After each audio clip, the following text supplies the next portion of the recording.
Mother law. लेखक ज़ीशान हैदर ज़ैदी। एक मशीनी मानव जब उसके पास से गुजरा तो उसने किताब पर से नजर उठाकर एक उचटती नजर उसकी ओर डाली। उस गैलरी में मशीनी मानवों का चलना फिरना कुछ अस्वाभाविक नहीं था, क्योंकि वह दुनिया की जानी मानी रिसर्च लैब थी और वहां अधिकतर काम रोबोटों के ही जरिए होता था। वह यहाँ एक इंटरव्यू के सिलसिले में आई थी और अपनी काइल का इंतजार कर रही थी। वैसे यह रोबोट उसे कुछ अजीब सा मालूम हुआ, क्योंकि दूसरे रोबोटों की तरह इसकी चाल यांत्रिक ना होकर किसी मानव जैसी लचीली थी। बिल्कुल ऐसा ही मालूम हुआ था जैसे कोई मानव पास से गुजर गया हो। उसने एक बार फिर किताब पर अपनी नजरें गड़ा दी। कुछ क्षणों बाद वहां का कर्मचारी उसके पास आया, जिसने उससे थोड़ी देर पहले उसका बायोडाटा लिया था। मैडम, आप अंदर चली जाइए, आपको कायल किया गया है। उसने एक रूम की तरफ इशारा किया और वह अपना पर्स समेटते हुए उठ खड़ी हुई। कमरे में दाखिल होने से पहले उसने बाहर लिखा तख्ती पर नजर दौड़ाई, जिस पर चेयरमैन डॉक्टर कैमरून अंकित था। रूम के अंदर घुसते ही उसे हैरत का एक झटका लगा, क्योंकि सामने चेयरमैन की कुर्सी पर वही रोबोट विराजमान था जो थोड़ी देर पहले उसके सामने से गुजर कर गया था। आइए मिस अनुषा, उसने अपने यांत्रिक हाथ से उसको सामने कुर्सी पर बैठने का संकेत किया। हैरत से उसे देखते हुए अनुषा ने कुछ कहना चाहा। हैरत करने की जरूरत नहीं, मैं देखने में मशीनी मानव जरूर लगता हूँ, लेकिन मैं एक इंसान ही हूँ। मेरा दिमाग और जिस्म का अच्छा खासा हिस्सा अभी इंसान रूप में है। वैसे आजकल साइबोर्ग बनना तो एक आम बात हो गई है। अनुषा ने चुपचाप उसकी बात पर सर हिलाया। इस दौर में इंसान के ऊपर काम का बोझ बहुत ज्यादा हो गया था, और यह संभव नहीं था कि मानवीय शरीर लेकर वे इतना काम कर पाते। इसलिए अक्सर लोग अपने जिस्म का कुछ कुदरती हिस्सा हटवाकर वहां उच्च कोटि की मशीनें लगवा लेते थे। लेकिन इस सामने वाले इंसान ने तो हद कर दी थी। शायद ही उसके जिस्म में दिमाग को छोड़कर कोई हिस्सा कुदरती रहा हो। शायद आप सोच रही हैं कि मैंने अपने मानव रूप की पहचान को बिल्कुल ही क्यों मिटा दिया है। वह व्यक्ति शायद सामने वाले के दिमाग को भी पढ़ सकता था। जी हाँ, मगर अनुषा ने कुछ कहना चाहा, मगर उस व्यक्ति ने हाथ उठाकर उसे रोक दिया। मैं तुम्हें अपनी कहानी इसलिए सुना रहा हूँ क्योंकि इस कहानी का संबंध तुम्हारी जायब से है। अनुषा ने हैरत से उसे देखा। तुम्हें मालूम है कि आजकल हर इंसान को साइबोर्ग बनने की सनक सवार है, लेकिन मेरे साथ ऐसा मजबूरी में हुआ है, क्योंकि मेरी पिछली कई पुश्तों ने चूंकि अपने को साइबोर्ग बनाकर कुदरती तौर पर अधूरा बना लिया था, इसलिए मैं पैदा ही अधूरा हुआ और मेरे जिस्म को मुकम्मल किया गया मशीनों के द्वारा। ओह, अनुषा ने एक गहरी सांस ली। और मेरी शादी भी एक अधूरी औरत से की गई, जो मेरी तरह ही जिस्मानी तौर पर विकलांग है और मशीनों के द्वारा उसे कंप्लीट किया गया है। अनुषा को वाकई यह जानकर दुख पहुंचा था कि वह एक विकलांग जोड़े से मिल रही थी, लेकिन साथ ही उसे रश्क भी था क्योंकि यह जोड़ा एक भारी भरकम कंपनी का मालिक था। अब तुम सोच रही होगी कि मेरी इस कहानी का तुम्हारी जायब से क्या संबंध? जी हाँ सर, अनुषा ने गड़बड़ा कर कहा।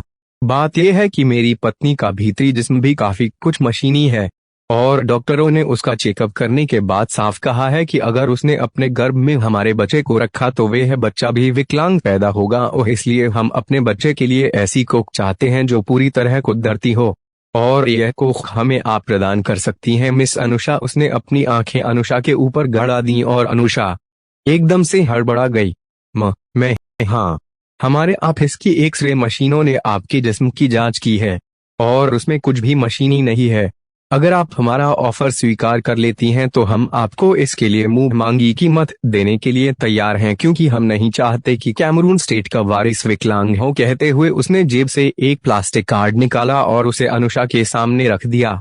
इस कार्ड के जरिए आप किसी भी बैंक से मेरे अकाउंट से कोई भी रकम निकाल सकती हैं, उतनी बड़ी जितनी की आप चाहें, क्योंकि मैं जानता हूं कि अभी आप सिर्फ 20 वर्ष की हैं। ऐसे में किसी और के बच्चे को गर्भ में रखने के लिए आपको काफी समझौते करने पड़ सकते हैं, और इसके लिए निस्संदेह आप बड़ी से बड़ी रकम की हकदार हैं। उसने अनुषा की आंखों में झांका। कुछ पल लगे अनुषा को फैसला करने में। ठीक है, मुझे यह ऑफर मंजूर है। अनुषा ने कार्ड उठाकर अपने पर्स में रख लिया। कैमरून की आधी मशीनी और आधी मानवीय आंखों में चमक आ गई थी। उस समय मौजूद निहायत मामूली तकनीक द्वारा कैमरून व उसकी पत्नी का ज़ायगोट अनुषा के गर्भ में शिफ्ट कर दिया गया, और बच्चा अनुषा के गर्भ में आकार पाने लगा। फिर 9 महीने बाद वह समय भी आया जब उसने प्यारे से गोल मटोल बच्चे को जन्म दिया। कैमरून की ख्वाहिश पर यह नॉर्मल डिलीवरी हुई थी, वरना उस समय तो एक आध के अलावा सभी औरतों की चॉइस सीजेरियन ही होती थी। अनुषा ने बच्चे की तरफ नजर की और फिर मानो उस पर से नजर हटाना ही भूल गई। मां बनने के अनूठे एहसास ने उसके अंदर एक रोमांच सा भर दिया था। उसने बच्चे को गोद में उठा लिया और बेतहाशा उस पर अपना प्यार लुटाने लगी। अचानक उसे लगा किसी ने सुहावने सपने से उसे जगा दिया हो, क्योंकि दरवाजा खोलकर कैमरून अपनी पत्नी के साथ वहां दाखिल हो रहा था।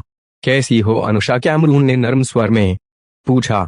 ठीक हूं, अनुषा ने सर हिलाया। फारिया, ये हमारा बच्चा है, अनुषा की गोद में विराजमान बच्चे की तरफ इशारा करके कहा कैमरून ने अपनी पत्नी से। मेरा बच्चा। फारिया आगे बढ़ी और उसने अनुषा की गोद से बच्चे को उठा लिया। अभी तक आराम से सोया हुआ बच्चा अचानक जोर जोर से रोने लगा, मानो उसे एहसास हो गया था कि वह मानव की बजाय किसी मशीनी गोद में पहुंच गया है। फारिया ने उसे बहलाने की कोशिश की, लेकिन बच्चा किसी भी तरह चुप नहीं हो रहा था। इसे मुझे वापस दे दीजिए, अनुषा ने उसे लेने के लिए हाथ बढ़ाया, लेकिन फारिया बच्चे को लिए हुए उससे दूर हट गई। यह मेरा बच्चा है, इसे मेरी गोद में रहने की आदत डालनी ही पड़ेगी, फारिया ने सख्त लहजे में कहा। अनुषा ने दुखी नजरों से कैमरून की तरफ देखा। कैमरून शायद सिचुएशन समझ गया था। फारिया, अभी बच्चे को अनुषा को दे दो, इसे भूख लगी है और इसकी ये जरूरत फिलहाल तुम पूरा नहीं कर सकती। फारिया ने दुखी नजरों से कैमरून की तरफ देखा और बच्चे को वापस अनुषा को थमा दिया। जैसे जैसे हारून यानी कैमरून का बेटा बड़ा हो रहा था, उसे अनुषा से दूर रहने की आदत डाली जा रही थी। अब फारिया कोशिश कर रही थी कि उसे ज्यादा से ज्यादा अपने पास रखे। हालांकि हारून अभी भी अनुषा से ज्यादा लगाव दिखाता था और ये बात फारिया को बुरी तरह खल जाती थी। फिर एक दिन वह भी आया जब अनुषा को कुछ रकम देकर उसे चुपचाप हारून की जिंदगी से बहुत दूर जाने को कह दिया गया। अनुषा ने एक नजर अपने हाथ में पकड़े बड़ी रकम के कार्ड पर डाली और दूसरी फारिया पर। मां बनने की बड़ी खुशी के बाद मेरी नजरों में किसी रकम की कोई अहमियत नहीं। आप इससे प्लीज हारून के लिए ढेर सारी खुशियां खरीद लीजिए, मैं उसकी जिंदगी से बहुत दूर जा रही हूं, अनुषा ने उदासी के साथ कहा और हारून को बिना अंतिम बार देखे उस आलीशान मशीनी महल से बाहर निकल आई जिसके मालिक भी मशीन ही थे। वक्त बीता रहा और अनुषा हर रोज दरवाजे की तरफ आस भरी निगाहें उठाती रही कि शायद हारून के माँ बाप को अपनी गलती का एहसास हो जाए और वे हारून को अनुषा की ममता के साए में ले आए। लेकिन उसकी उम्मीद मात्र एक सपना बनकर ही रह गई और अब वह अपनी उम्र के 42वें पड़ाव पर थी। कैमरून का कहना बिल्कुल सच साबित हुआ था कि किसी और के बच्चे को गर्भ में रखने के लिए उसे काफी समझौते करने पड़ सकते हैं। उसके बाद कोई लड़का उससे शादी पर राजी नहीं हुआ था और वह अपना जीवन अकेले ही काट रही थी। फिर अचानक एक दिन उसके मोबाइल पर एक खूबसूरत लेकिन अजनबी लड़की का चेहरा उभरा। हेलो अनुषा जी, मैं कैमरून स्टेट के चेयरमैन की पर्सनल सेक्रेटरी बोल रही हूँ। क्या अनुषा को हैरत का एक झटका सा लगा। आपसे चेयरमैन साहब मिलना चाहते हैं, क्या आप आ सकती है? हम आपके लिए अपना प्राइवेट प्लेन भेज रहे हैं। तो क्या कैमरून को अपनी गलती का एहसास हो गया? लेकिन यह भी हो सकता था कि अब हारून ही कैमरून स्टेट का चेयरमैन बन चुका हो। ठीक है, मैं तैयार हूं, अनुषा ने जवाब दिया।